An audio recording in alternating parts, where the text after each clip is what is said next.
Public Renaissance, Urban Cultures of Public Space Between Early Modern Europe and the Present is a project funded by the Humanities and European Research Area, involving colleagues from universities in Italy, Germany, the Netherlands and Spain, as well as the UK. We're looking at 5 cities as our primary case studies, but expanding outwards to consider the public spaces that are at the heart of many of our European cities today, to show how these were shaped in the past, during a period roughly from 1400 to 1650, by the everyday actions of individuals. We have a strong focus on material culture, the built environment, but also objects in museum collections with which we are collaborating with each of our project teams. We will raise attention for a range of objects, from city maps to shop signs, from cheap print to street furniture, the material culture of public space. We're using mapping in our work to give a sense of the physical place to our findings, soon to be revealed in an interactive project website. We'll also be launching a series of apps later this year, so that visitors experience our findings through historically researched, character-led walks. The app and project website are titled Hidden Cities, to underline the overlooked histories we will reveal for Exeter, Valencia, Hamburg, Deventer and Trento. Valencia, capital of the kingdom of the same name in the Crown of Aragon, was in the 15th century the largest and most dynamic Mediterranean city of the Iberian Peninsula, with strong cultural ties with Italy, a legacy still visible in the architecture today. Integration of the kingdom into the international ambitions of Emperor Charles V was followed between 1519 and 1521 by the Germania, an urban revolt with popular, religious and political components, which brought about an assertive occupation of public space. Our research will map the uses of urban public space during this upheaval and trace their continuity or discontinuity into the following centuries. The emphasis will be, in particular, on the interplay and tension between subversive elements and contents in street singing, chapbook selling, public attendance to executions, urban violence, and the efforts of ecclesiastic and political authorities to control and moralize these activities through prohibitions, regulations, and preaching. The University of Groningen research team has selected the city of Deventer as main object of study. Located in the eastern part of the Netherlands, Deventer was during the late Middle Ages a prominent member of the Hanseatic League, a confederation of merchant guilds and market towns in northwest and central Europe. Most importantly, Deventer was, and still, famous as City of Books. Already known for the production of manuscripts, especially within the framework of a religious movement known as Devotio Moderna, Deventer became, in the second half of the 15th century, one of the main European printing towns, especially renowned for the production of Latin school books.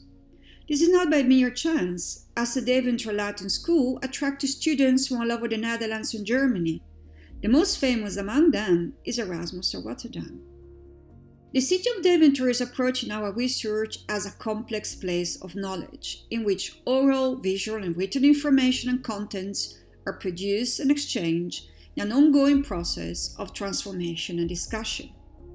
Focusing on specific public and semi-public spaces and places of knowledge, the project strives to study Deventer as a hub for the transmission and exchange of information and text. Research topics range from dissemination of religious ideals, located in many religious institutions and churches, to the rediscovery of Greek, studied at the Deventer Latin School, and to the availability of books, as described in the first known inventory of a Dutch bookshop.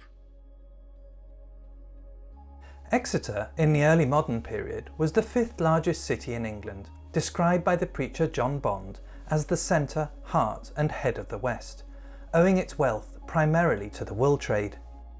The city's strength lay in its access to both inland markets and to the sea. Many commodities came from London via the coastal trade, as well as direct trade with the continent, enabled by a new canal bringing goods direct to the city's quayside. Other goods were traded at the weekly markets and seasonal fairs, then transported overland. There are plenty of inns in the city where merchants and producers buying and selling could stay overnight. These were the city's public spaces. My own research interests focus on the built fabric of cities and how they were inhabited and represented. John Hooker's new printed plan of Exeter, the first of its kind, proudly portrays it as an organised, ideal city. Its walls, gates, Guildhall and cathedral clearly depicted. It offers a view of the Elizabethan cityscape as a manifestation of the protection, control and order that enabled inhabitants to go about their business. Hamburg was a free and imperial city of the Holy Roman Empire of the German nation. In our project, we focus on public spaces of this rather big city that was considered by contemporaries of mid-late 17th century as the most greatly flourishing German city. Hamburg was a city of about 75,000 inhabitants and relatively rich due to important and established trade and postal connections. Among other things, the city was famous for its news and book production, which is indicated in terms like book city, city of pamphlets, or news metropolis. In our research, we will investigate the spatial impact of the local printing and news industry for the flows of information and news traveling in various public settings of the city. By connecting the local publishing culture and their goods, that's mainly newspapers, broadsheets, pamphlets, by connecting them to the materiality and sociality of the urban living spaces, we aim to highlight the sensory perceptions of those living in the city and consuming media in the city. We try to shed light on the material city and its many different public spaces by focusing on media flows and their circulation through the cities, spaces, and places. Trento was a border city between the Holy Roman Empire and the Italian lands.